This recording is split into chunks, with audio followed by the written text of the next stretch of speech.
Saturday morning sport is a rite of passage for most kids. But when COVID hit and local sport was banned, it was especially hard felt in rural communities. But today in regional Victoria, it made a welcome return. Kelly Lazaro went out to catch the action in Sale.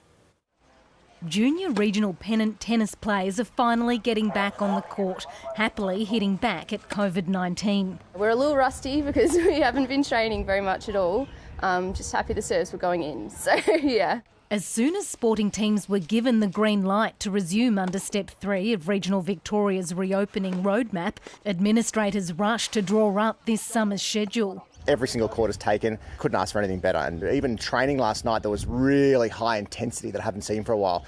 You can see the buzz in there, they're keen to get going. Cricketers also resumed training this week, padding up under strict COVID rules, hands sanitised, cricket balls cleaned regularly and only 10 to a net. It's great to be batting and bowling again after a long lockdown. The only interaction they've had so far has been via Zoom or on Fortnite or some other game. So to actually get out here in the fresh air and knock around with their mates, I think it's great for them physically and mentally. For junior athletes across all sports who are on track for regional and state level selection, this year has been particularly hard. We missed out on a whole footy season and it's been like the only sport we've been able to play this year. And those taking their first steps in a sport have missed out too.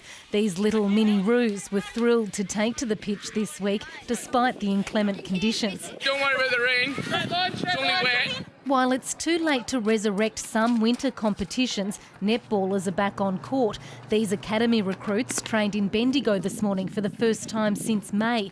They say sport is central to their rural communities. In Horsham there's a really big community aspect where sport is probably one of the main things. While everyone here is grateful to be back on court, they're feeling for their Melbourne mates who won't know until later in the month whether sport is allowed under any easing of restrictions. A lot of my fellow colleagues, my fellow tennis coaches, have barely worked for the last 6 months. I feel for them. Hoping they can eventually catch a break. Kelly Lazaro, ABC News, Gippsland.